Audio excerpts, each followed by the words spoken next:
start straight on, please. Okay, thank you. Good morning, good afternoon, good evening to everybody. And thanks for this to be invited for this presentation. What I will show you today is to try to explain you how the IUCR UNESCO African Initiative began and how it goes and what is the future. So first, for the African Initiative, we designed a new concept, which is the Open Lab. And the first Open Lab that we made was in Ziguinchor, in Senegal, in 2015. The Open Lab, and it was also called Traveling Laboratory, has been jointly defined by UNESCO with Professor Nallet and Dr. Ngome, and IUCR with Professor Desirajou and myself in 2013 as one of the most important projects of the International Year of Crystallography in 2014. It is a conjugation of a usual crystallography school, but with real hand-on experiments using single crystals or powder diffractometers available on site. In that way, the students learn basic crystallography and diffraction, and it enables them to solve a crystal structure or to analyze a complex crystalline powder which they can bring to the workshop. To achieve this goal, a strong collaboration has been made between IUCR, UNESCO, and some diffractometers company. The diffractometers company ship and give for free portable diffractometers for at least the duration of the opening of the traveling or open lab. Bruker company equipped temporarily Ziguinchor University with 2 portable diffractometers for the first open lab in 2015. The teachers of the school were African and European, and always in all of our open labs, CCDC is a very important partner. In Ziguinchor, the first one, you see some slide, and on the last, on this one here, you see the 2 portable diffractometers and the Bruker engineer staff here who is presenting how does work this single crystal diffractometer. And you see all the students here. And this room here was the room where we had the teaching. This first sub-Saharan open laboratory confirmed that the open lab concept, thanks to Bruker company, is much superior than a usual school. It has been generalized over the whole Africa continent and also in emerging countries in Asia and Latin America. To be more efficient, new collaborations have been effective with other companies like Rigaku, Analytical, Stoe, and Dectris.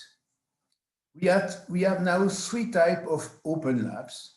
Type 1, where you have a new installation of second-hand diffractometers, either single crystal or powder, and these are operated on a long-term basis. The hubs of this diffractometer also host exhibition, workshop, and other activities. Type 2 open labs are existing crystallographic lab, already equipped with at least 1 diffractometer, powder or single crystal, and each lab hosts at least 1 or 2 weeks tutorials in different periods. For example, in Algeria, in Morocco, in Tunisia, in Ghana, and in Benin last year, in fact, it's not soon. And type 3, the same time too, but the diffractometer is lent by a company during several months. That was the case in Ziguinchor, Cotonou, PCCR2 in Accra, and PCCR1 in Chang. Here are some photos of the open labs, one in Gabon, the other one in Cotonou during the X-Tech lab, open lab, which Thierry introduced some time ago. And you see that it was the first time that we were able to solve, refine a crystal structure of a molecule which was synthesized in Cotonou University with data which were collected during the Open Lab. It has been published in Acta Christ last year. Other Open Lab, we have organized other Open Lab in Abidjan. For example, if you see here, Dr. Bendef who is teaching, Dr. Porcher who is teaching powder diffraction. We have also organized Open Lab in Cameroon, Ivory Coast, Ghana, Gabon, Senegal. Soon in Congo-Brazzaville, we should have had a Congo-Brazzaville Open Lab last month, but it was impossible due to the COVID. Next one, which would be also in Togo, Kenya, Ethiopia, Madagascar, and mostly with Bruker and Panalytical. Another important thing is to equip the university. In the framework of the Africa universities, IUCR and UNESCO, in partnership with Bruker Company, were able to equip several universities with second-hand diffractometer. For that, we have to begin. It's a very, very important thing because it's fundamental for teaching the future IFLS users. This installation of second-hand diffractometers in university is like that. Bruker gives the second-hand diffractometer. IUCR pays the shipping and organizes the training and the Open Lab. And we ask the university who hosts the diffractometer to pay something like $10,000 in order that the university is really involved in the project. And in some university where there is no crystallographic position, we also ask the university to open a crystallography position if it doesn't exist already. For example, 2 positions were opened in Chang last year and 5 years ago.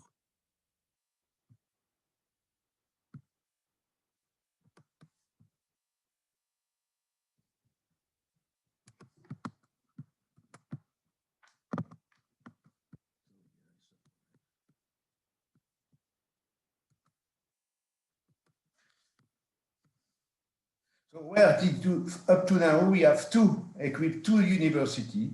The first one was in Chang University in Cameroon. At the beginning, we had first a school on fundamental crystallography and X-ray diffraction in 2013. And it was Professor Jean Ngounet and Dr. Ponou who initiated the process. They contacted me and we began to do this school. And just right after, a D5000 powder diffractometer was installed at the university. As you see here, you see Dr. Patrice Kenfack, who is in charge of the diffractometer.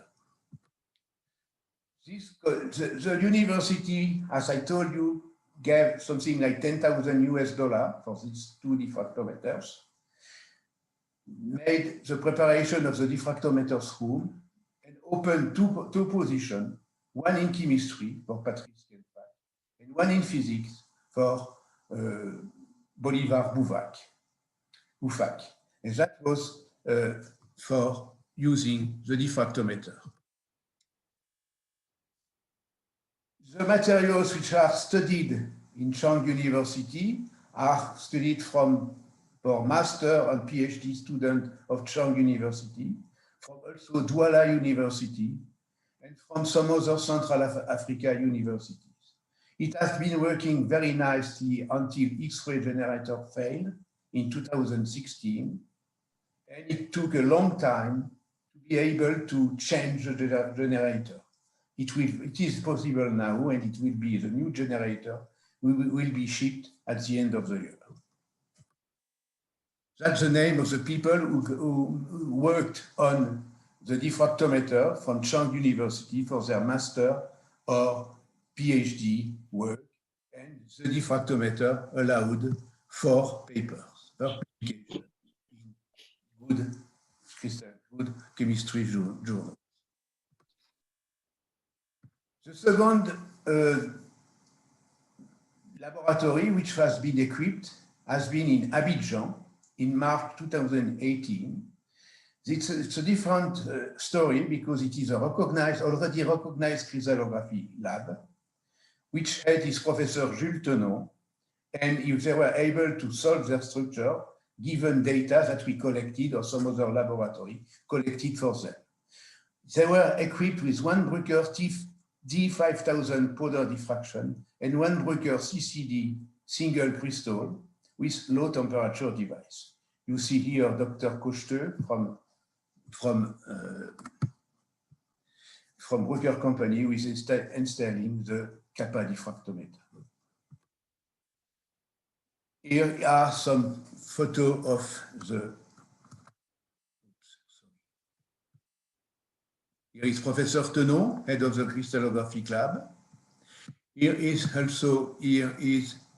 Dr. Soro, Dr. Bibila, with my colleague Elmi Bendef, who are in charge of the diffractometers. And during this inauguration, the inauguration was made with Nobel Prize Professor Sheshman and also Professor Alessia Bashi, Sven Lidin with the IUCR president, André Roth, who was one of the first trying to promote crystallography in Africa, and myself. Here are some of the powder diffractometer spectra that they were able to do, and this result will be published soon. Some other for clay, as to see here, and that's a master project. And one thing which is very important too is that Dr. Bibila Yvon, who is in charge of the single crystal diffractometer in Abidjan, was able to give a lecture in Congo-Brazzaville 2 months ago in order to teach people how to solve crystal structure and to help them to come to Abidjan to collect their data. The last initiative which was done during the Africa initiative was the creation, as you know, of the Pan-African crystallographic meeting. PCCR once was in fact the first one in Chang, and as you see here, we had many countries from almost all countries from Africa, as you see here, Algeria, Benin, Brazil, Burkina, Cameroon, Central Africa, etc., etc. And it was a very successful meeting. Then 2 years after, we had the PCCR2, which was already presented also by Delia. And very soon, PCCR3, I hope. What we will do for next time, what we want to do is to have our lab, equipped lab, which to be up for X-ray data collection and bring related network. This data collection can be also first data collection before going to measure the data at the new African IFLF beamline.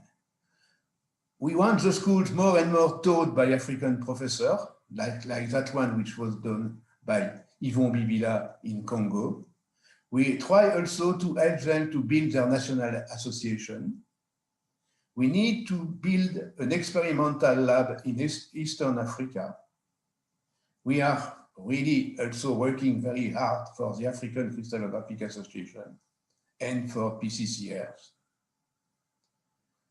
We are thinking how to do now, at least during the time of the COVID, how to handle virtual open labs. I saw by Thierry Dalmeda that is what they are doing now in Cotonou. I think it's an excellent idea. Maybe we could discuss that to try to generalize this kind of open lab for other countries. Maybe it would be interesting to install a diffractometer at the IFLS site also, because in fact, it could be the first experiment before doing a more precise experiment at synchrotron. And finally, before I stop, I would like first to thank all the collaborators, and especially Dr. Jean-Paul Ngome at UNESCO, with whom I have done a lot of things. Thanks also to Dr. Florence Porcher, Emmanuel Winger, and Louis Vendef, my co-workers for most Open Lab. And thanks to Bruker staff, Dr. Guillain, Eddie Martin, Claude LECOMTE, and Roger Dust. And thank you for your attention. That's all. Thank you so much, Claude. It was a wonderful overview and very beautiful to see it all presented like that, coming ultimately to a really enormous amount of work, very impactful, touching so many lives. I'm sure that the picture that Delia showed of the diffractometers in Africa are due in large part to this project, I'm pretty sure. And thank you very, very much. It's excellent. I see there was discussion in the chat, and we are running somewhat behind. We have to now say thank you. You can stop sharing.